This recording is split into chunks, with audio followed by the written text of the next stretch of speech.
Hi, everybody. My name is John Lux. I'm the Executive Director of Film Florida, and welcome to another edition of Film Florida Friday. Film Florida Fridays are interactive conversations about current topics, initiatives, and relationship building in Florida's film, television, commercial, and digital media production industry. Film Florida Fridays are free, of course, but if you'd like what you hear, please consider donating $20.21 to our 2021 fundraising campaign. The donation link will be in the chat box, and you can also find that on our website as well. In a moment, we're going to introduce our guests, and then I'll ask some questions to get things going. During that time, we're going to ask that everybody keep their microphones on mute to avoid background noise. After we've gotten through the initial questions, as usual, we'll open it up to the audience for questions and conversation at that time. Make sure you use the hand raising function so we can call on you. With that, I want to introduce you all to our guests from the Destin-Fort Walton Beach Film Commission and Film Florida President. We have Gail Morgan, and from the Miami-Dade Office of Film and Entertainment and Film Florida First Vice President, Sandy Lighterman. So I'm going to let them introduce themselves. Gail, go ahead, you go first. Oh, I'm mute. Yep, Gail, you're muted. Yeah. Sorry about that. I'm Fort Walton Beach Film Commissioner here in the Florida Panhandle. Used to be called the Emerald Coast Film Commission, but we rebranded. And also I am the president of Film Florida. Excellent. Sandy, go ahead. Okay, hi. Good morning, everybody. I'm the Film and Entertainment Commissioner for Miami-Dade County, as well as First Vice President of Film Florida, as well as a FFEAC member, which is the advisory council to the governor and legislators. Excellent. Thank you very much both for being here this morning. And Sandy, let's start out by defining, just generally speaking, what a local film commissioner does. Okay, that's a good one. So I want to say every local film commission has their own sort of, way to do things. We all work a little differently, but in general, we are the chief marketers to bring in television, commercials, TV, and streaming series, digital media, print media, all digital media to our respective areas. And we also, I want to say, we offer locations and logistics assistance. So that's kind of in general. We also nurture our local content creators to create a thriving local community. So kind of that's in general, and then we each have our own things that we do separately, I think. Excellent. And Gail, as Sandy mentioned, oftentimes there are different definitions because of where the office kind of lives in terms of their reporting. So your film commission lives under the tourism umbrella in Okaloosa County. The TDC reports to the county commission, but your office, directly reports on the tourism side. So how does that impact your day-to-day? Well, it's just like Sandy was saying, our main purpose is to market. We're the chief marketers of anything entertainment, anything that shoots with a camera and that doesn't, like the digital side. So I report directly to the TDC, and what they are concerned about is, what am I doing to showcase this area? Like, for instance, we have not had a lot of feature film in this area, so we get more of, the TV side of it, things like Beachfront Bargain Hunt, House Hunters. But their focus is what we bring really makes the area look good. That we want family friendly, that people would want to come here to visit. So we have, I report to the executive director of the Tourist Development Department, and then on the TDC we have a county commissioner that's a liaison that serves as the branch, the conduit between the two. And our current one is Mel Ponder, who was our former champion in Tallahassee, Representative Mel Ponder. He's also a past mayor of Destin. So it's all about those relationships with those people and those stakeholders, so they feel like that they're being represented. And of course, we know how important tourism is in our industry. We know that people travel for miles and miles and miles to go visit a place where a film was produced. Up here, that would be like the Truman Show. But recently we had Jason Aldean's music video that was shot at the Henderson Park Inn in Destin, and a woman traveled all the way from San Francisco to stay at the location of that shoot. So that's, it's all about tourism up here, tourism, fishing, and the military. Excellent. And now, Sandy, your office falls under the county government. So how does that impact what you do on a daily basis? Well, thanks. Yes, we do. I work for county government, and I am under the Office of Economic Development, which is actually newly formed. And I report to the Director of Economic Development, and he reports to the Special Advisor to the Mayor, and then the Special Advisor Mayor reports to the Mayor. So we're pretty close to the Mayor's office. It's quite different because we actually do both in a sense. Everything about what I do is about economic development. So job creation and bringing in new businesses and continuously having a continuous flow of trying to keep business coming in. That's the most important. However, we do have the tourism side because I work hand in hand with the Greater Miami Convention and Visitors Bureau. They actually fund all of my marketing efforts at this point. So we work with them because they actually understand the importance of not just heads and beds, but what this means on the screen. And what that advertising is for, our area. So, I don't know how Gail works with this, but, we work with 25 different departments that we have to get clearances from. So it's kind of multi-level, plus we also work, we work with municipalities as well. And now both of you came to your roles as the local film commissioners after working in the field for a number of years. Gail, talk about how that prepared you for your current position. Well, actually, it was very good training for it. And of course, I knew nothing about what a film commissioner does when I became a film commissioner because I come from a production background. And I was very fortunate to work on a variety of productions with a variety of companies, nationally and internationally. But I think having that experience, especially on the ones that were high profile and lots of moving parts, large budgets, really prepared me for the demand of this job. Of course, in my life, I had said I would never work for a government entity.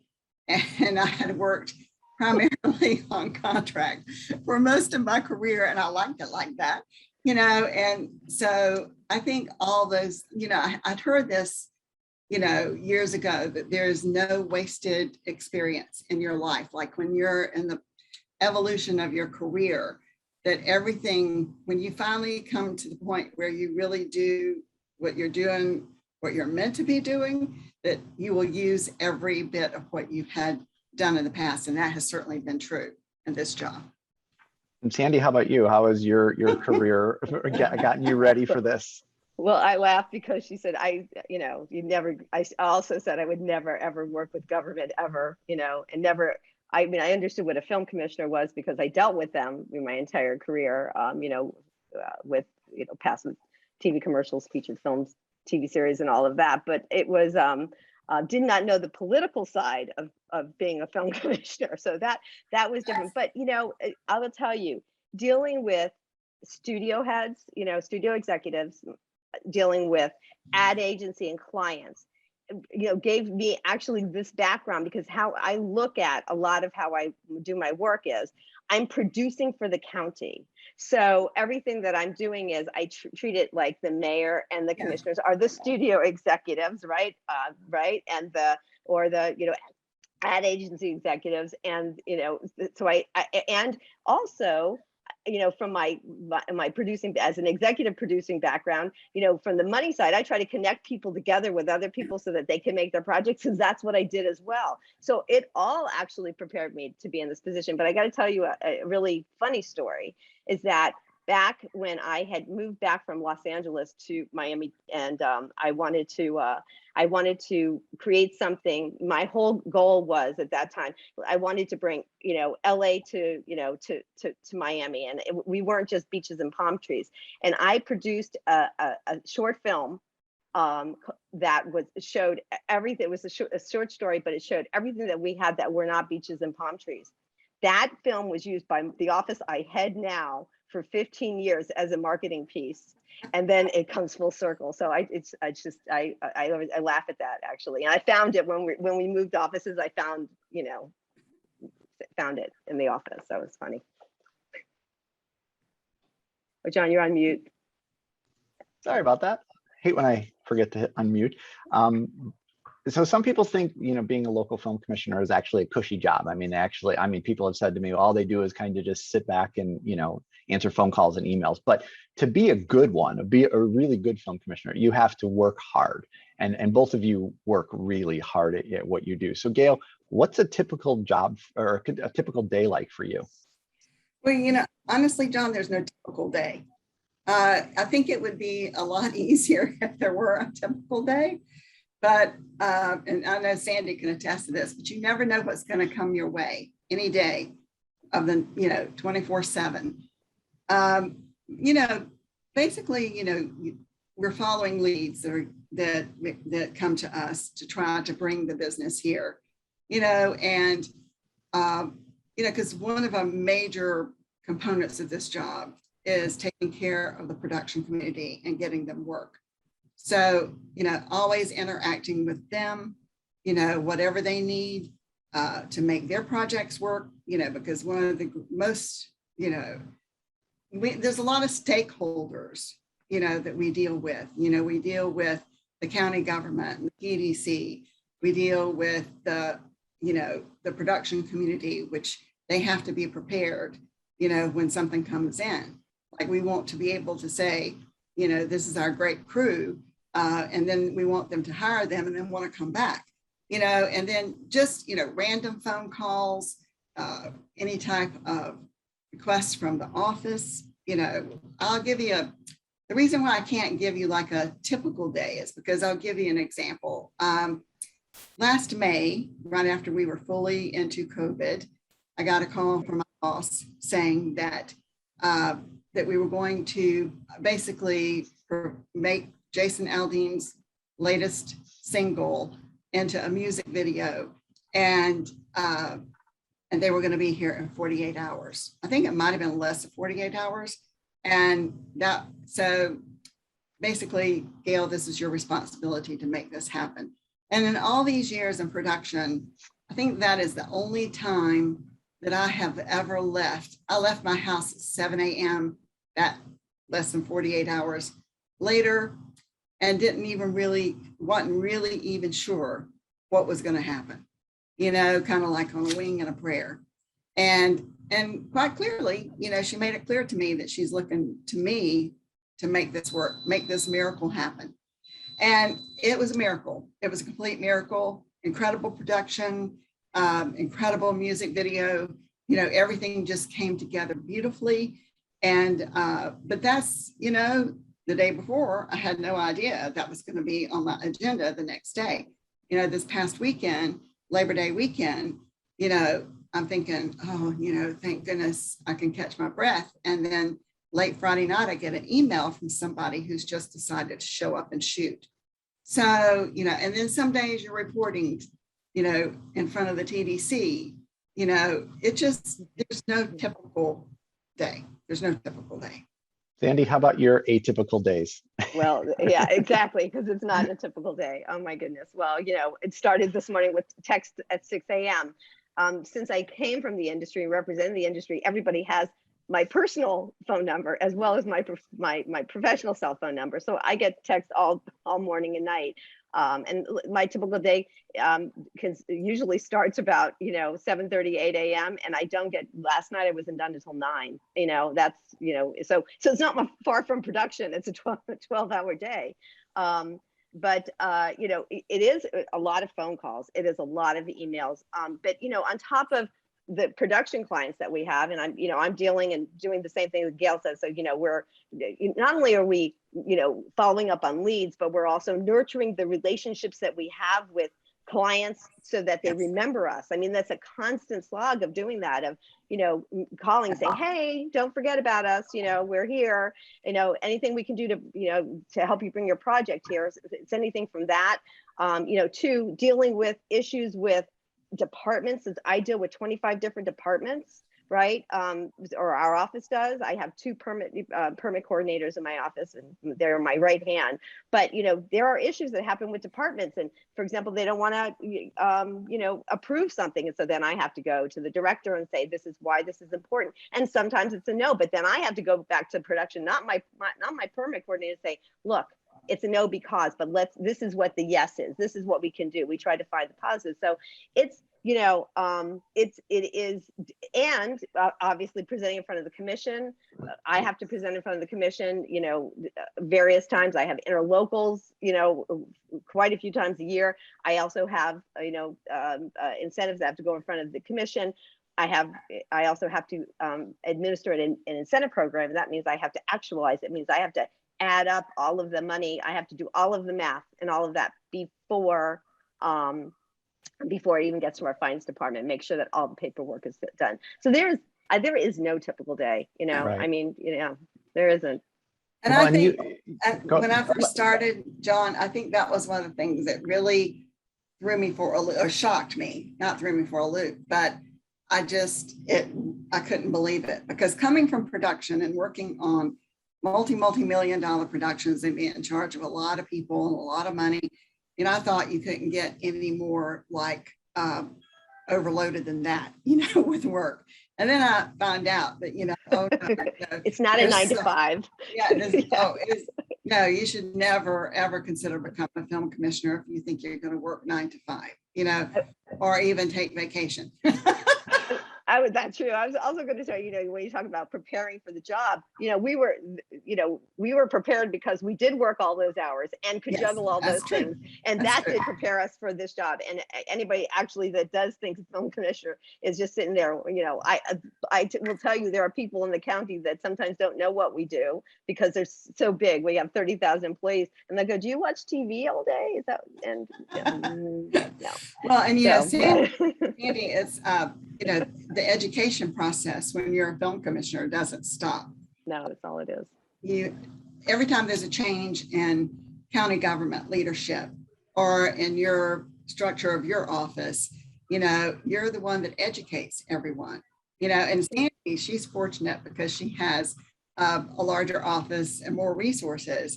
And Okaloosa County, I'm it. And we have a film commission in Okaloosa County for the entire time that the TDC has existed, which has been, I think, over 25 years. So the original founder of the TDC established a film commission from the beginning, which I thought was very, very smart. And we've had, like right now, we have in our area in the Panhandle, 3 former film commissioners who have retired here. They've come back. One never left,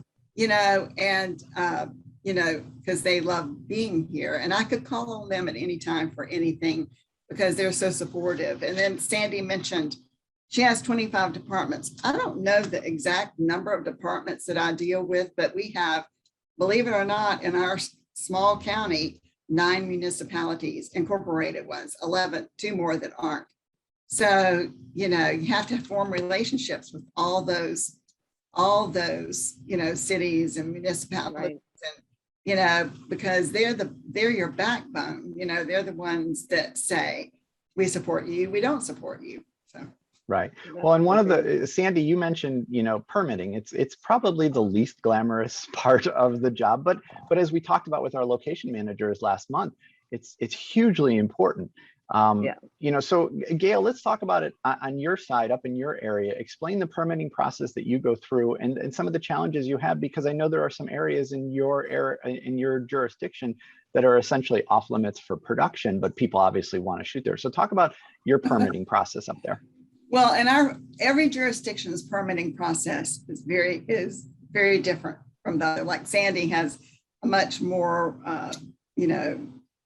not rigid, but she's got a much more solid process. Early on, I decided that with the discussions with the people that will be writing the permits, that in Okaloosa County, that it didn't make a lot of sense to have a blanket countywide permit, because you're going to issue that blanket countywide permit, and then they're going to need to permit on the federal level, the state level, the county level, the city level, and then so they have to jump through all these permitting hoops. So we don't have a blanket countywide permit. And the other piece of that is we had some people come in early on and be very upset that they couldn't get a blanket permit, because if in other states they have blanket permits and that gave them permission to shoot anywhere. And we absolutely can't do that here, because we have such a huge military presence here. And shooting with the military is a whole other thing. And I have a lot of experience working with the military. But we have Eglin Air Force Base is the largest land mass Air Force base in the world. Then we have Hurlburt Air Force Base, and that's where all special ops come out of. Hurlburt was where we filmed part of Transformers 3, that and Eglin property that's adjacent to the airport main building. But we have these areas, like we have the Army here, 7th Special Forces, we have Marines here, we have so many here. And then we have this place called the Reservation and the Range. And that's where they do a lot of bombing and a lot of testing, and a lot of people don't understand. You just can't come in and shoot on that land. In fact, recently we had one of our locals shoot a commercial there, and they were cited, and it was unfortunate. And now I'm working with the military, with public affairs, to get maps for this particular, production company, because we want them to know exactly where this property is, because it's not an easy thing to figure out. And most of the stuff to shoot on military property, you've got, your script has to be DOD approved. So it's complicated, and but it's complicated, but it's not complicated. Like, all you have to do is go over your locations with me. And depending on where they are, I will be the person that lays the foundation, hooks you up with, the person you need to talk to permit on the federal, state, local, county, or city level. A little complicated, but it works. Well, and Sandy, I mean, you guys have how many municipalities? And so talk about how that works with permitting in Miami-Dade County. Well, let's first start with that. There are actually 3 film offices that permit, right? We are complicated. You think you're complicated? Yeah. Oh, no. Yeah. So our office permits for unincorporated Miami-Dade County, roads and bridges, and some of those roads and bridges are also FDOT, our Florida Department of Transportation, as well as the airport, the seaport, 260 parks, plus 15 municipalities. Okay, so now, but let's stop for that, because I'm going to have to go back to that in a second. But the city of Miami has their own; they do their own permits.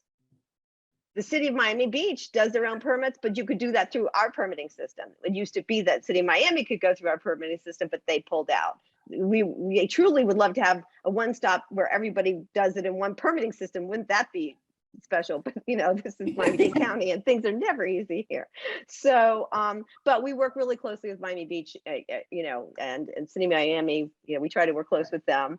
But so that's complicated, and to know where Miami Beach is easy. It's the island. You know where Miami Beach is. You travel over a bridge, and you know where Miami Beach. That's easy.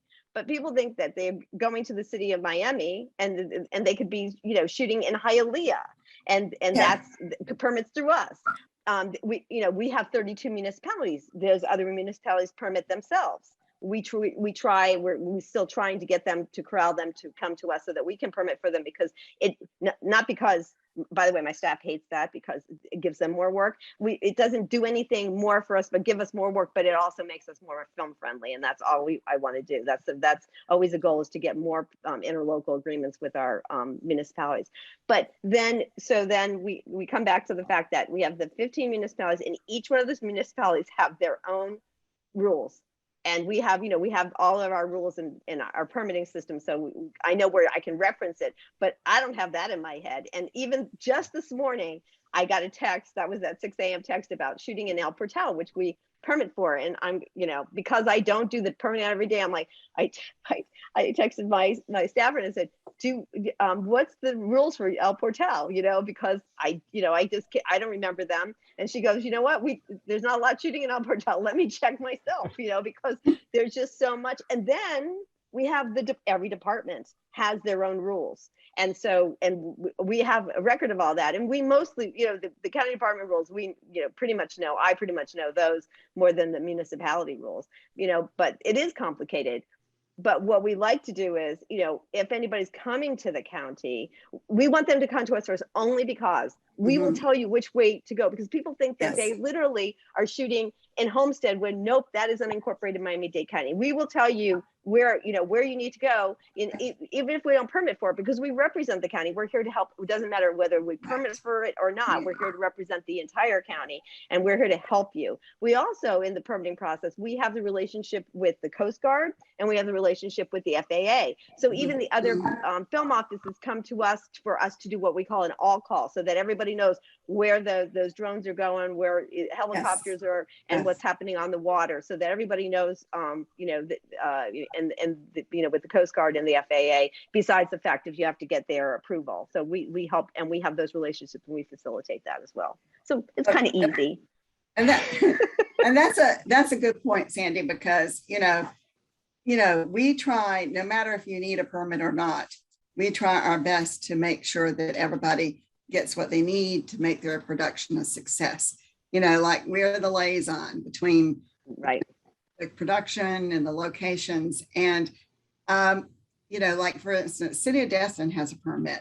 City of Fort Walton Beach, you permit by permission, but they have set up this procedure that they let everybody know, police, fire, everyone know, parks, so they're on the same page. So if it may seem so simple, you're shooting in downtown Fort Walton Beach and they've approved it for you to be there, but they don't want you stopped by the police, or, they want everybody to know. And then the drone issue is a whole other thing. We have national security airspace, like I think there are 6 or 7 like our airspace in the country. And it's because of the military. And so when you are launching or trying to launch a drone here, especially from the Destin Harbor going west, it requires more than one, waiver. It requires the FAA waiver, but it also requires a waiver from the military. And that second waiver is very hard to come by. And there are only a couple of people, only one that I know of, and that has that waiver, and he can launch in that space. And he's very familiar with that space, and what can be done and what can't be done. And that gives me headaches a lot, because we have people constantly in violation. And as of right now, the FAA we are on their radar, so to speak, because they have noticed that, and they're starting to crack down, and they're going to be putting other procedures in place for those drone operators. Because, for years before the drones became such a, when I first started as a film commissioner, and Sandy too, I'm sure, that wasn't a problem. Drones weren't an issue. We didn't deal with drones so much. We had helicopters that took aerial shots. But, when the drones appeared on the scene, I remember at a film commission council meeting having a gentleman who was instrumental in developing those FAA guidelines, speak to us and talk to us about what was in motion. And it has just, from there, it's just, mushroomed. But it's critical, because if we have an accident in that airspace, then we run the risk of never being able to launch anything in that airspace, because the military will shut it down completely.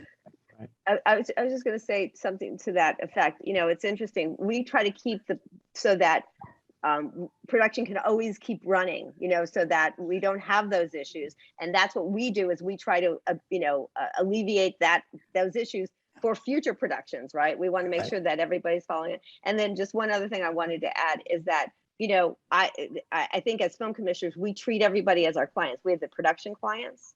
We have our departments that are clients, right? We have the public that are our clients. We have businesses that are our clients. Because if we don't treat everybody like that, then, then it doesn't work. So everybody's our client. Yeah. And our number one client to me is the production community, who we help nurture and develop. Right. So when we have the productions come in, we can have local crew be hired. And I've seen that. That's one of the things I'm proudest of, is the development of our production community here. Like people come in and they hire them, and then they try to steal them away. They travel them. It's like, then you have to worry about keeping them. Yeah. Just for everybody in the audience, if you have questions for Gail or Sandy, go ahead and start raising your hands. I'm going to ask one more question, then we're going to start opening up to the audience. So get those hand raised, and we'll call on you. So I'm often blown away by the amount of people on social media or in groups, or they reach out to me individually and ask certain very elementary questions. And most of the time my response is, have you reached out to the local film commission? And almost every time the response is, oh no, I hadn't thought about that. Sandy, for people watching, help them understand why their very first call or email should always be to the local film commission. Because we're here to help. I mean, I think that everybody thinks that a film commission is always government, whether you're in a TDC or an EDC or whatever, that we're here not to help, that we're here to, that there are, rules, and that, they just wanted to, we're actually here to try to get what you want to get done. That's our whole goal, is to help you get it done, not to hurt you, and to make sure that, that whatever you're trying to get done, if we have to say no, we find an alternative so you have a yes. So it's really important. I'm going to tell you a story that I won't name names, but there is a high-level studio executive said that they never call film commissioners because they don't, what do I need to call a film commissioner?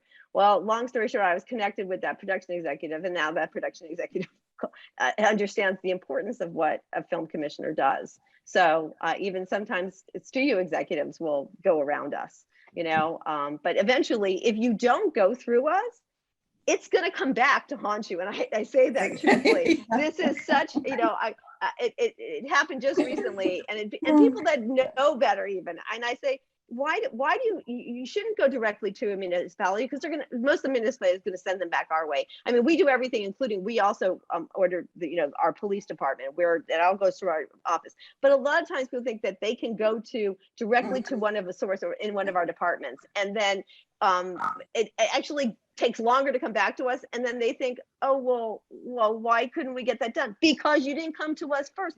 We would facilitate it for you. That's the reason. And sometimes, and I hate to say this, sometimes going directly to a source without coming through us will hurt you, because and I say this with all affection to my production community, a lot of times, because you need to get something done, and I get it, because I come from the industry. You will badger that person to death, and that person will be like, I don't want to deal with that person anymore, and that puts a sour, that can put a sour taste in someone in government, because all their, government is, they're doing their job, and they're like, what are these people doing? So what we do is we try, that's why I say it's a client.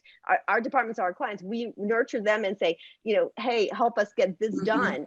And we cut it. That's what it's called, cutting the red tape. That's what we do.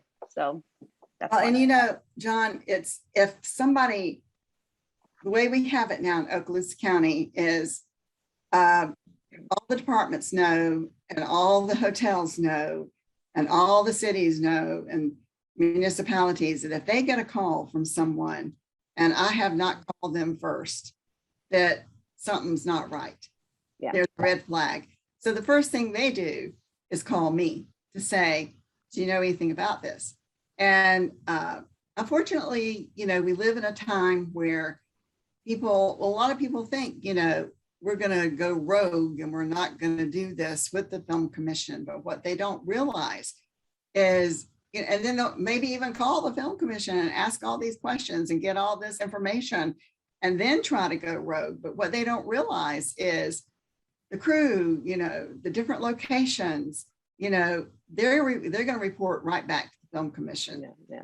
So we just had one recently that did that. And one of the crew took a shot for me at the state park where they went rogue. And of course, we find out about it, in which, like Sandy said, you really don't want to be on that list.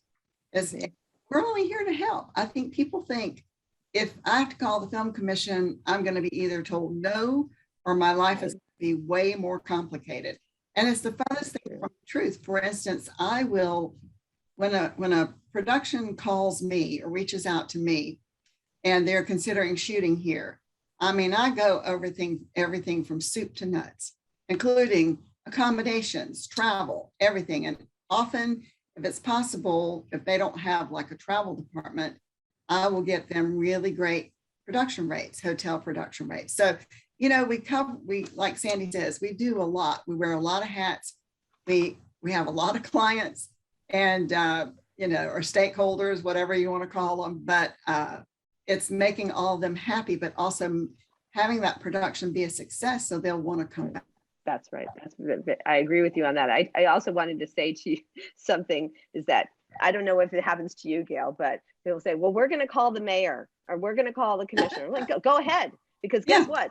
The first call that the mayor goes is I'm to represent the mayor, right? The commissioner calls us. So it's like, and then they say you handle it. And so it's just all it does is prolong the problem of trying to get you what you want, right? What you want done. So. All right, so first question, and look at that. It's from our state film commissioner, Nikki Welge. Nikki, I'm going to add your spotlight. Oh, I'm scared. And go ahead, Nikki, unmute and ask your question. Hi, everyone. Yes, my name is Nikki Welge, and I am the state film commissioner. And, I'm sitting here shaking my head to so much of this because all the craziness and everything that you guys deal with on your level, we deal with on the state level as well. But part of the reason why I have been in this office for so long, which is more than 18 years at this point, is not only is the job crazy, but keeps you on your toes, but I also find it to be very rewarding. And I was curious to hear from both of you if there are things about your job that you find to be, what are the most rewarding things about it? Is there a particular story that sticks out in your head in a way in which you've helped a project, or is there a service that your office provides that you think or you find to be particularly meaningful to your community or to a project that you've worked on over the years? Okay, I'll take that one. I'll take that one for sure. So I'll tell you about most recent. For me, people getting work is the most important thing, right? And people that's the most important thing. And to do that, sometimes I'm a little bit more unorthodox because of my relationships prior from being in the industry. Is I try to connect people and projects with hopefully industry stakeholders that will make their project hopefully in Miami-Dade County. But if not, if they get made, they're ours. There are people, right? So we still promote that as well.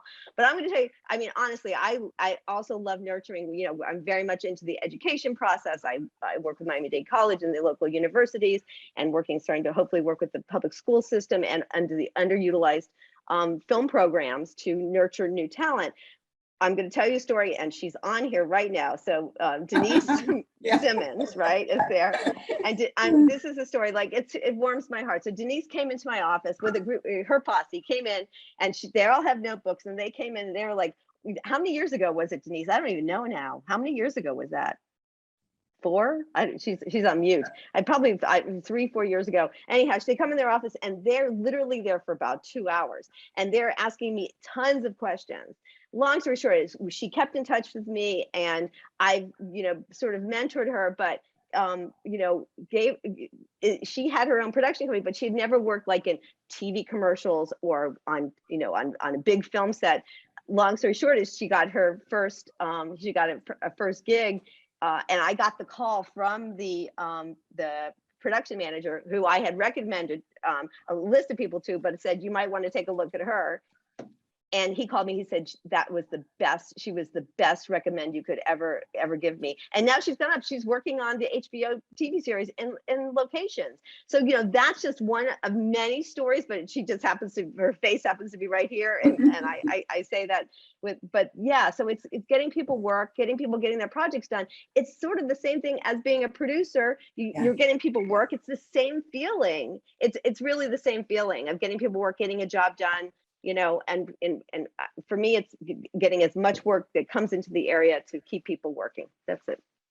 Well, and to piggyback on top of Sandy's answer, the most rewarding part of this job to me is that relationship, the growth and the development of the local production community. Yeah. When I first started here, I come from a background where you hired, you went all, you scoured the planet for production people. Like it wasn't this concept of hiring local. So when I first started, I was like, they were like, hire local. And I'm like, well, if they're qualified. But then I realized right away that part of my responsibility is, helping them become qualified, because in my career, I have mentored a lot of people.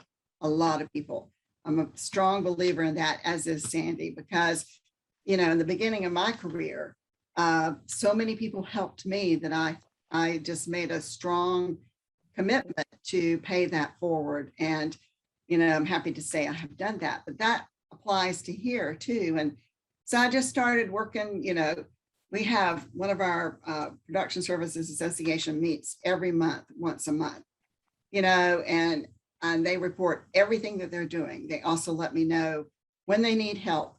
We become very tight, like family. And, there's been a great deal of growth. And a couple of examples, a couple of years ago, a young man came to me that had had a lot of family loss, and which included the loss of the family business and the patriarch of the family dying right on top of that.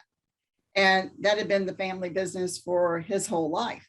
And now he was in a position he needed to be able to earn an income, make a living. And he had, from the time he could probably walk, he had picked up a camera. And so he came to meet with me and brought his photographs, his portfolio. And I was just completely blown away and spent a lot of time with him during that first meeting, talking to him about how he could get into this industry. Well, that was 2 years ago. I've never seen anybody like him. He hit the ground running and taught himself social media, taught him, all the things he needed to do to market himself. He was working within a week, teleprompter on a shoot, and now he's, he works all the time, and he's not just a photographer. He's also on crew, and it does a great job. And then one other young man he went to Northwest Florida State College, and there's no film program there. It's a 4-year college in Niceville, and there's a media club. So, and he had come to the college from Niceville High School, where we have amazing production program run by one of our PSA members that, turns out students that go straight to FSU Film School or straight into the, workforce. But this young man became the president of the media club, and his determination was to go to FSU Film School. In the meantime, one of the things I do is write letters of recommendation to them, to the colleges. Like one of our members, I wrote her a letter to the Directors Guild for her apprenticeship. So she had a 2-year apprenticeship there. But so I did the same for this young man, wrote his letters of recommendation, counseled with he and his parents, so to help them understand the process. And it was a little bit of a journey, but he made it to FSU Film School and just recently, spring, graduated from FSU Film School in animation. So those are the things productions come and productions go, and they change, but working with the people and the production community, that to me is the real heart of the matter, because they're the ones they're going to benefit directly from the productions that you bring in when the people come in and hire them. So, yeah. All right, thanks, Nikki. We're gonna remove your spotlight. Neil, you're up next. If you want to unmute yourself and go ahead and ask your question. Yes, good morning, everyone. My question deals with film festivals. How many film festivals in your county, and how do you support, or how should a film commissioner support film festivals? Thank you. Well, Sandy, you go, because you got we have, I can't even count how many film festivals we have. We have literally dozens of film festivals.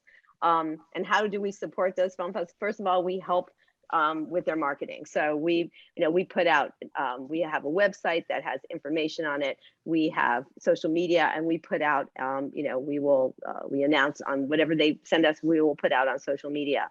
So that's one way. And if I'm asked to come speak at a film festival, we do it another way. We can't, financially, we don't, in most cases, do not give, take part of our budget to give to film festivals. We wouldn't be able to afford it, and there's new film festivals coming up all the time. But it is certainly, sometimes the film festivals are supported by the Greater Miami Convention and Visitors Bureau. They might be able to, to get money that way sometimes, but not all the time. It has to be tourism based. But we're here to support the film festivals. Absolutely, and to support especially the locals that put their films into those film festivals.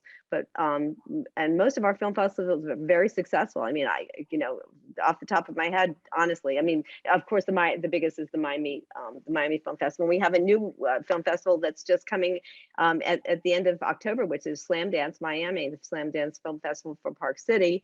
They're going to have an arm of it in Miami for their inaugural October 28th, 29th, 30th. And we're, already doing social media about that. But, we're here to support the film festivals. It's very important to the ecosystem. Gail? Well, we only have in Okaloosa County, technically, one film festival, and they didn't hold it last year or this year. It's a short film festival called the Kite, Kite, which is a family name. Mother-daughter team, started this film festival. It's the first endeavor in Okaloosa County, and they have done a magnificent job. In fact, the growth has been exponential, in those 3 years. Entries from all over the world, and it had really been picking up speed, but then COVID hit, and they had, unfortunately, inside venue, they had to close it down until things get better, especially here in the Panhandle. We have a new film festival that's not in Okaloosa County. It is in Walton County, which is the county next door. That's the county where, you have Seaside, all the little municipalities that exist within Walton County. So this film festival is called the Emerald Coast Film Festival. And it will, I think the second year, and it's going to be the weekend of October the 8th. And Diana may be on here, the founder, but it's in the process of development. And but we don't have the volume of film festivals that Sandy has. So maybe we will one day. All right, Lori, you're up next. I'm going to spotlight you, and go ahead and unmute yourself and ask your question. Hi, thank you. I'm a independent filmmaker in Sarasota County. And I'm also on the board and one of the members of New Florida Cinema, which you might call a film festival. But what we try to do is to showcase films that are made in Florida on the local screens, because a lot of students and independent filmmakers never get into a filmmaker or don't have the opportunity to see their work.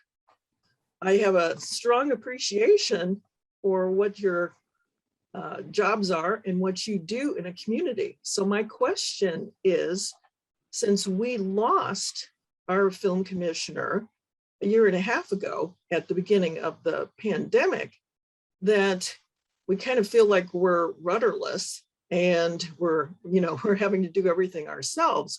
So what is your advice to a community like us that, we're the Economic Development Corp, basically shut it down? I mean, you can still get permits, but that's about all you can do. Well, my first thing I would say, Lori, is have you and your community made it known to the entity, which is, I believe, is a EDC, if I'm correct, yeah, in Sarasota, en masse, that this is a problem for you? Yes, we have had discussions, and they say it depends on the county commissioners So who don't see the value in it. Well, guess what? Then that means going in front of the county, bringing the community together to go in front and speak in front of the county commission repeatedly and say, this is an issue for us. This is what has been brought here. This is the economic impact. This is what we do. Tell them what you do, educate them on it, because that's the only way then, if it's the commission that's going to make those decisions, that you need to educate them on it. And you have to, meet with them individually, go in front of the commission, and it's a repeat process of education. That's my advice. Okay, thank you. John, have they hired someone in Sarasota yet? No. No, we're still talking to Kate, but I Yeah. know that it's still, it's a long process, but what Sandy said is exactly right. Yeah. Emails, speaking at the county commission meetings, individual meetings. I think they listen, they'll address something if they hear it often enough. And that's probably your best bet there. Yeah. Squeaky Well, wheel, and even- absolutely. Yeah. Yep. Even All in right, a thanks. county, right, even in a county where we have had a long time film commission, there have been occasions when the production community had to go in front of the BCC, and I've had to present to the BCC because a new commissioner would come on, and we'd have to educate them, just like Sandy said. Your voice is so important. Yeah. And them seeing all those faces of people whose livelihood it impacts, that vote for them, that makes a big difference. So I would highly encourage that going to the BCC. Right. Thanks, Lori. We're gonna, Rebecca, let's see. I can't highlight you if you don't have your camera on, but if you wanna unmute yourself, go ahead and ask your question, Rebecca. Good morning. Hey, Gail. I don't really have a question. I wanted to just piggyback on some things that Gail and Sandy talked about.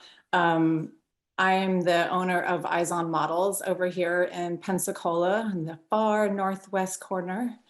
And I'm also Film Florida member, Film absolutely. Florida member.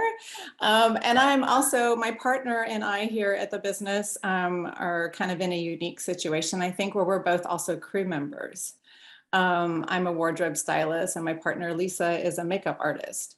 So we see things from both sides, working on crew and booking talent. And I just want to say, I have to totally agree, and kudos to all of our film commissioners. They work so hard for us as crew members and as an agency. We do not have the privilege of having an active film commissioner over here in Escambia County anymore. And Gail is awesome. Even though she's a couple counties away, she never forgets about the whole entire Northwest Florida area, and thinks about all of us, because the marketing is huge for the entire area. She knows that if we're working over here in Escambia County, it's going to be great for Okaloosa and Walton counties. And we do have crew up here, and we do have productions up here, maybe on a smaller scale, but and a huge crew base. And so, yes, the Film Commission is a huge part of the marketing efforts for tourism over here and for the state. And I just wanted to say kudos to all of you and for all that you do to help promote the crew and the jobs up here. Thank you. Well, thank you very much, Rebecca. That was really nice of you. Jordan, Marcus, and Ray, we're going to get to you in 1 minute, but I want to just jump back real fast and ask Gail and Sandy a question or two. As we all know, Florida doesn't have a statewide incentive program, and we haven't for a number of years. And now, knowing that, how does that impact the type of marketing that you do and the type of projects that you pursue? Go ahead, Gail, you answer that first for you. Oh goodness, yeah, because Sandy has a great incentive program. Well, in Okaloosa County, our Film Commission budget, of course, is a much smaller budget than, say, Sandy's. And unfortunately, right now, we don't have a local incentive or pot of money. I am working on it consistently. In fact, we're getting ready to have a referendum this month in the county to expand the bed tax district. And I've already been at the top of the line going, when that happens, we need a pot of our own incentive. But the biggest incentive that, the only incentive I have really is the ability to be able to take care of the productions that are coming in. And that so much so that they can't wait to get back here. And, and I go to the mat to do that, whatever they need. And I take a lot off of their plate that maybe a lot of other film commissioners in other states wouldn't, in fact, and they always say, oh my goodness, this is so incredible, because a lot of film commissions just hand us a permit. And I know Sandy operates this way too. And I'm sure, this is where our production background serves us well. But that, and the fact that, of course, the location's so beautiful, we have such diversity in Okaloosa County, the entire county, from farmland, gorgeous farmland, all the way down to the Gulf of Mexico, rivers, forests. The largest state forest in Florida is in Okaloosa and Santa Rosa County. And then, it's less expensive to shoot here. And then that ties into the production rate at the hotels and what kind of deals can I get them? And so they can stretch their budget. And that's always music to any production's ears. So, the whole package makes them often choose to come here before they go someplace that has an incentive. So.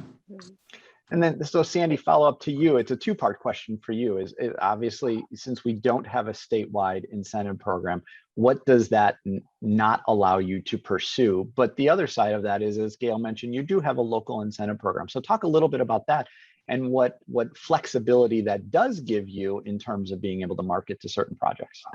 Okay, Sandy, can I say one okay. thing before you start? There isn't anything that I won't pursue.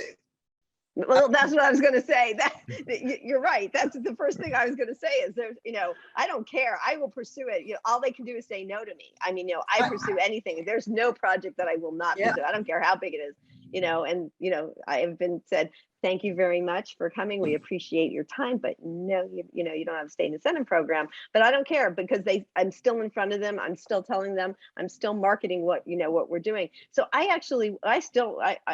market like we have a big incentive program. Let's put it that way. I never stop, marketing. But the one thing that Gail did say, and I'll come to my incentive program in a second, is that the biggest incentive that we have is how we operate our office is the same way, because we come from production. My staff is trained, we answer the phone 24/7. I answer the phone on the weekends. So does my staff. We're there to, we have often been told that our office is the back office for a production because we do that much work. We hold the hand, and I don't care if you are spending $0 or $100 for a permit or spending, $100 million, you get the same treatment from our office. We're there to help everybody try to get their project done regardless. So I think that's a big incentive. And I think more and more, I think I could say that about a lot of the film offices in the state, and, for sure that we all work like that and work together as well to do that. So I'm lucky to have a program, a county program, but it's not just the county. I have 2 municipalities that have programs as well. So we have an incentive program that has 2 tiers. The first tier is $1 million or more spend. And for that, you get $100,000 back in a rebate. From $500,000 to under $1 million spend, you get $50,000 back in a rebate. To get to that, there's a lot of caveats, but the main caveats, you have to shoot 70% of your project in Miami-Dade County. 70% of your main cast and crew have to be Miami-Dade County residents. That is not including extras, are not counted in that count. And you have to, 70% of your vendors or businesses that you utilize have to be Miami-Dade County vendors. So that's the bigger incentive, right, that we have. And then the municipalities that can be stackable with our incentive, or you can do them separately. City of Miami Beach has an incentive that if you shoot a minimum of 3 days in Miami Beach, you either have 70% of your crew are Miami-Dade County residents, or depends, you can do both, or you use the hotel that you're utilizing is on Miami Beach as your main hotel, and you spend $25,000 and you can get $10,000 back. So that's for the lower end. There's that. And then also the city of North Miami is kind of complicated, so I won't get into that, but you can get up to $15,000 back. Plus some soft incentives with police and base camp. So, I'm lucky to have that to help market us. And I actually have, paperwork right here that I have to do that is about the incentive program that I have to get through. Because I actually, not only do I administer it, I actually actualize the entire program before it gets to our finance department. I make sure everything's in place. And that takes time. So that's also part of my job. Yeah. Well, and Sandy, follow up on that. There are currently roughly 6 counties that have local incentive programs, plus a couple of the municipalities that you mentioned. Follow up from in the chat here is, what recommendations do you have in terms of to other counties if they want to start a local incentive program? I mean, and I should preface this by saying this is an ongoing conversation within the Film Commission Council within Film Florida. We're always talking about how the counties that have programs can help the counties that are looking to get programs, and they're always sharing that information. But just in a general sense for the open forum here, what's the advice that you give other counties that want to start a local incentive program? Well, I'm going to tell you, I'm lucky because I'll tell you why, because the money that we have comes from the general fund, which is a difficult place for it to come from, because that's where all the tax dollars come into, right? And we also don't have a cap on how many projects we have per year. But I will say that my advice would be, first of all, is, you have to educate, right? You have to educate those film commissioners, or if you don't have a film commission, well, you would need someone to administer the program. You have to educate your commissioners on this. You have to educate the mayor. You have to educate on the importance of the industry. And then, so it's good if you can identify, money that could help it. I didn't have to with mine.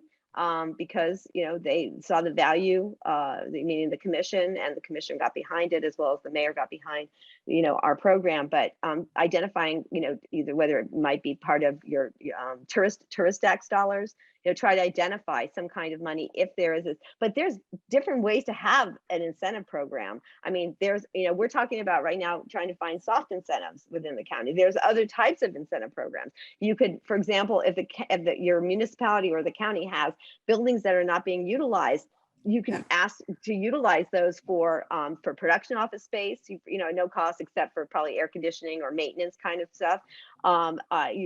There's so many different things that you can use, even for as locations. So there's different ways to give incentives besides just the amount of money, and that coupled with a film commission that is holds production's hands. It is refreshing comparatively. I'm not going to name any other states, but I could very easily name states that are very busy that don't hold your hand, and we all do.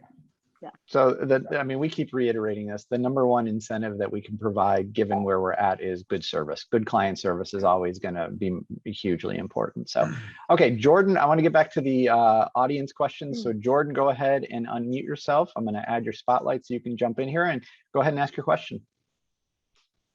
Great. Can you hear me? Yes. Fantastic. Real good talk, you guys. Really appreciate it. So I just wanted to share what I'm hoping is a hopeful trend for the state of Florida. About 18 years ago, I migrated over to combat sports, aggregation, syndication, distribution, and production because I was a little bit slow in traditional entertainment, frankly. And it's been a space that has exploded, and that's part of the reason for the growth. But I would also like to add that Florida has been extremely friendly with us, the state government, to the point where we're the most active out of all 50 states. We'll produce well over 100 events in 2021. So we know, if I can try to extrapolate and compare that to our traditional entertainment space, we know that Florida, at least in this regard, is open for business. State government, all the way from the governor all the way down, and our state athletic commissions, we have promoters from all over the country coming here to do business. So again, we're the number one producer with well over 100 events. And my question to our panelists, who have been fantastic, is can you give us a snapshot of your sense of state government in how friendly they're being with you guys versus other states? Because the sense that I get, and I've been a little bit out of touch, so this, I might be off with my sense of this, but my sense is that it's been a little bit slow. All things being equal with COVID, it's been a little bit slow compared to other states. And how can we change that so that they feel the same way about us in traditional entertainment as they feel about combat sports? Thanks, guys. John, I think you can. John, I answer think this. this is No, your- I'm not a panelist here. I'm the No, host. I think this is a John question. Yeah, So. The only thing I'm going to say is that we are constantly in Film Florida, and that's why we ask people like you to join, to help our effort, right? Yes. To speak to legislators and to the governor's office about the importance of all types of film and entertainment, including what you do. But it is a complicated answer, and that's why we want John to answer that. But I have one question for you before John answers. Where are you based? Tampa. Okay. Yeah. Okay, Tampa. John, I think you could give him a little bit of an overview. Well, I mean, Jordan, the first thing I would say is, by all means, please join Film Florida. We could use all the help we can get in our effort, and every member and every new membership counts. So that's where I would start. Number two is, it's definitely a marathon in terms of working towards getting full support.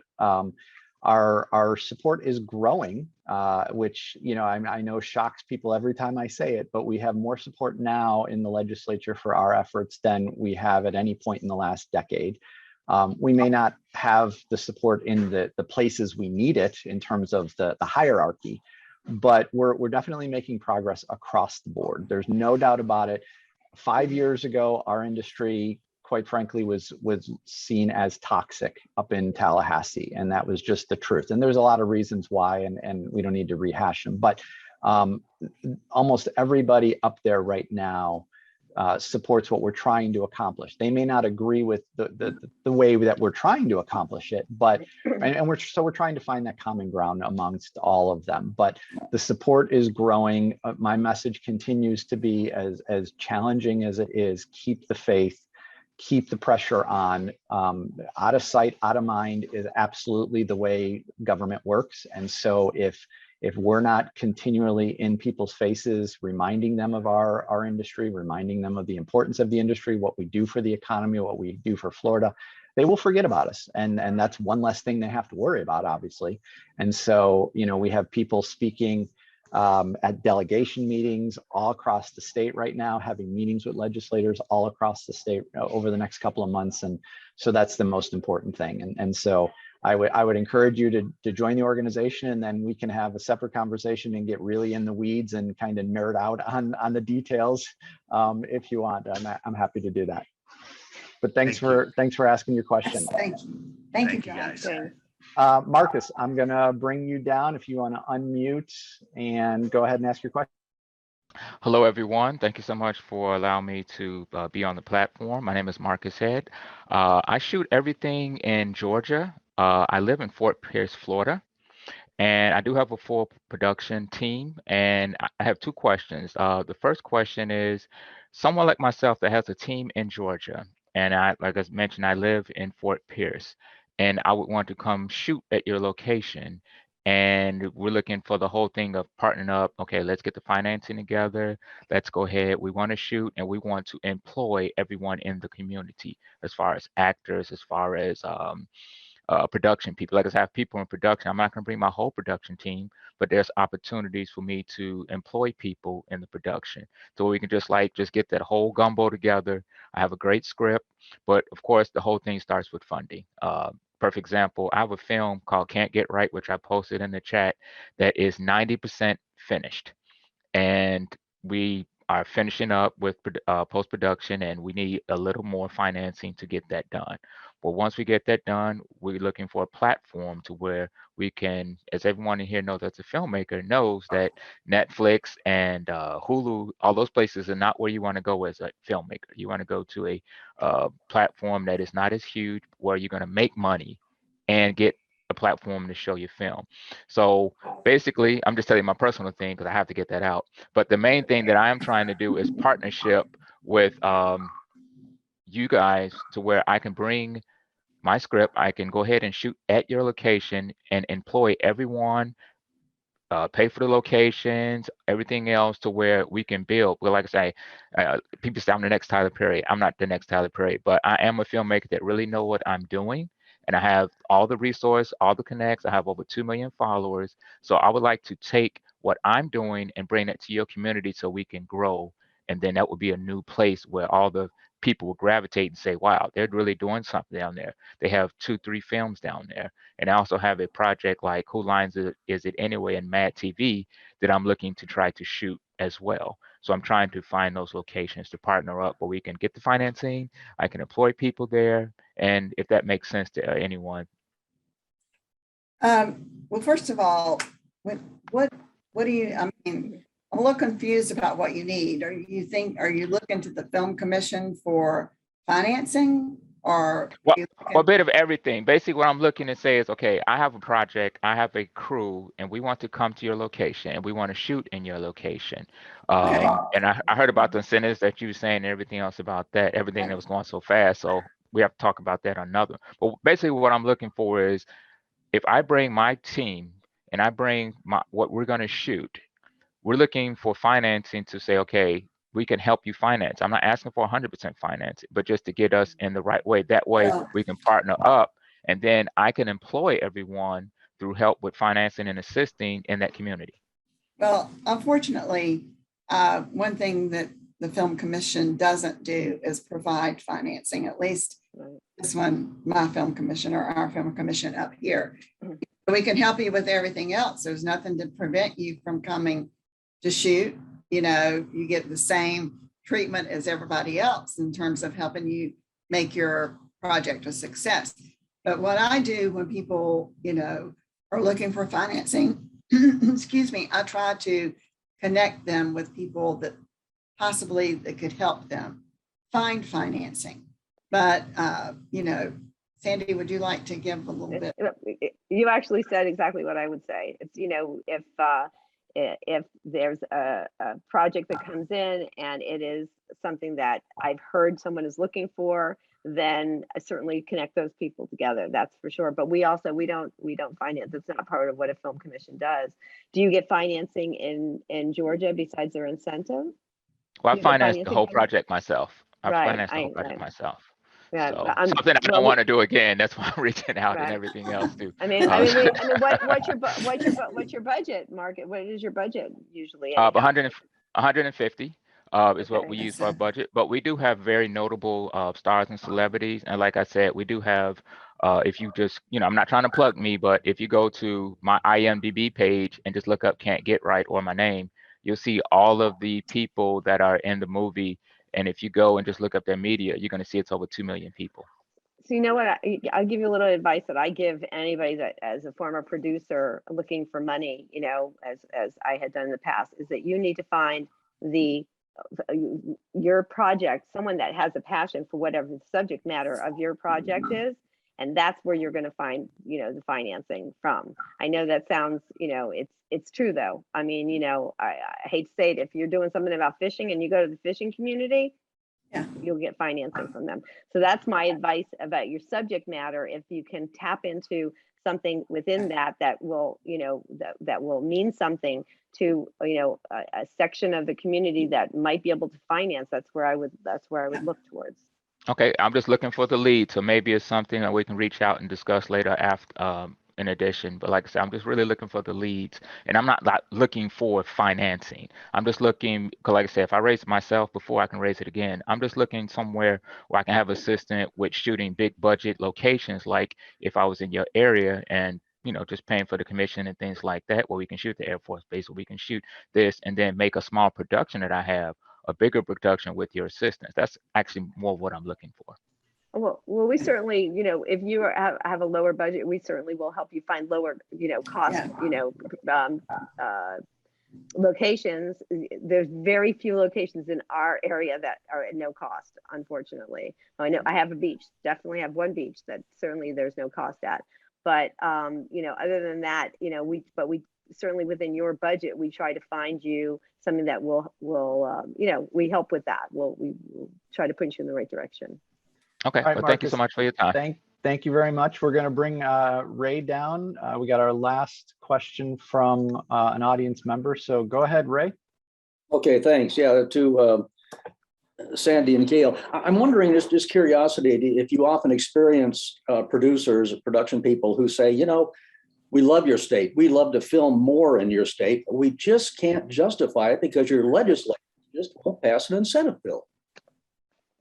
It's all the time. Just yesterday, exactly the same thing. Honestly, Well, and all the that's time. what John just addressed, in that previous question. Yes, we experience it all the time. In fact, when we did have an incentive, that sunset when, how many years has it been now, John? 2016. 2016. Yeah. During that process, I had Warner Brothers and Sony scouting here.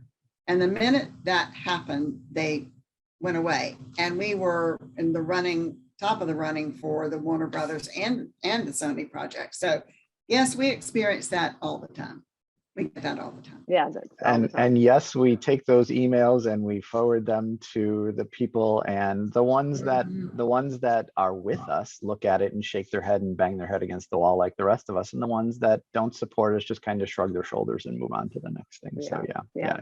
Ray, you have been with us long enough now. You know how it is. Yes. So, But Ray's a member of Film Ray, Festival. Ray is a very active member, so we appreciate that very much. So thanks, Ray. Yes. All right, so Gail and Sandy, I wanted, both of you are longtime members of Film Florida, and now obviously the two highest ranking members of the organization as the president and the first vice president. So many people watching today are not members of Film Florida. So take a second and explain why they should join and what the organization means to you. Go ahead, Gail, you go first. Well, Film Florida has been instrumental in my career as a film commissioner. In fact, when I first started doing this job, our film commission was not a member of Film Florida. And what I recognized immediately on a trade mission was that, we were the weakest link up here in the Panhandle, and an organization or a state or anything, you're only as strong as the weakest link. And so immediately, re-upped membership in Film Florida.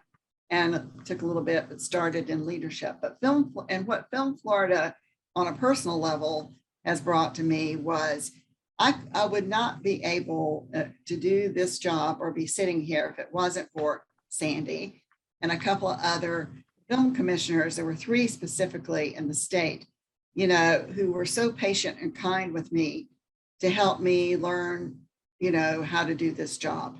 So, and that is a case in point for anybody that joins, like as an individual member, you know, $75 would be the best $75 you've ever spent, because you have automatically you have this network of people, you know, that you can talk to, you can, you know, work with. And, you know, it's a very small world these days in a very small state. And we may be in competition with each other, but we all support each other. And, you know, there's just, you cannot individually, you know, you can't pay yourself individually for all the things that Film Florida does for us, including advocating for us in Tallahassee. You know, we hire lobbyists that work on our behalf, you know, and, you know, we have 5 councils and committees. I mean, we cover all bases and, you know, do things to try to protect, you know, the members of the industry, you know, the members of Film Florida, especially through a pandemic. Sandy, anything else you'd like to add to that? Oh, well, I was just going to say, you know, Film Florida is, when I first joined Film Florida as the film, you know, and says in the film commission position, I was blown away by the amount of camaraderie and, Yes. you know, really everybody helping each other. And, you know, when, for example, I've seen it, you know, when we get together and we have meetings and everybody's talking to each other, and people go, oh, you have that up there, I need this here, you know, so there's the connection, it's the networking that's really important. And, you know, as a statewide organization, the resources that you have from Pensacola to Key West, as John always says, right? The resources that you have, because we're all a resource in some way, whether you need a resource or you can give a resource. That, Right. you know, we're stronger together as an organization by the more people that are within this industry that are supporting it. And I'm not saying just this organization, I'm saying supporting the industry. And of Right. course, you know, I can't say enough about our efforts, you know, collectively in this organization about what we do and how we do it in Tallahassee and how we've been doing it for many years. And for the people that don't know anything about, you know, what we've done and how we do it, it's a good way to get to know how that's done and how we do it, and, you know, what's worked and what hasn't worked. As John said, it takes a long time to explain why you know, why we have, it's very complicated what happens on the state side. But, you know, by being involved, just like anything else, you know, being involved is really, really important. And I know that as production, most of you guys are in production, and it's really hard to take the time out to, but I tell you, I would say join, participate. We've done a lot of things that are virtual. Participate when you can, because, you know, you will get, I guarantee you're right, the $75 that you're going to spend is going to be well worth it. And you will, I don't think we've had people drop off. I think that we've only had people come on and continue to be members after they're members. So that's, yeah, I mean, yeah. we have the membership has continued to grow throughout the pandemic, which says a lot as an organization, that people in these tough times see this as a good value for the money. And I will tell you, I've been in this role for 5+ years now as executive director. Never once have I had somebody come to me after joining and say, this isn't worth the money, it's a waste of time, except for the ones that join and literally never do anything after that. I always tell people if they can put 2 to 4 hours into their membership a month, 2 to 4 hours a month into phone calls, emails, Zoom meetings, these type of things, they get so much out of their membership. I've never had anybody say it wasn't worth it. So well, and John, can I just add, when I first started doing the job, and, you know, I'm a low budget film commissioner, I recognized right away that the only way I was going to be able to stretch my budget dollars was to participate in Film Florida trade missions. That was the only way, you know, that I'd be able to get there to promote my jurisdiction into, you know, and I'm so grateful for that, you know, and those, of course, we've not been able to do many because of COVID, if any, in the last over a year, but they will come back. And, you know, that's another piece of it. It puts you out in contact with people, you know, where you can market, you know, your jurisdiction and the state of Florida, because what we do individually, we do collectively, you know, so. And if you join as a larger, you know, and a larger member, you can come on those missions and actually meet those people in person, which is really at a way discounted price than you would if you were to do it on your own. Right. And serve in leadership, you know, you can serve on the board of directors. Very well said by both of you. Thank you very much. And so that's going to do it for another edition of Film Florida Friday. Thanks to Gail and Sandy and all of you for joining us today. We're going to be back next month. We're tentatively scheduled for October 15th with another great edition of Film Florida Friday. Be on the lookout for the registration next week. I also want to thank all of our members, as we've been talking about. If you're not a member of Film Florida, we hope you'll consider joining at filmflorida.org. If you keep up with everything that we're doing on social media, on Facebook, Twitter, Instagram, and LinkedIn, make sure you check out the Film Florida podcast, which is on Apple, Google, Stitcher, and iHeartRadio. We have new episodes coming out later this month. Thanks again for being here, and everybody stay safe and healthy. Thank you, everybody. Thank you. Thanks for being here. Thanks.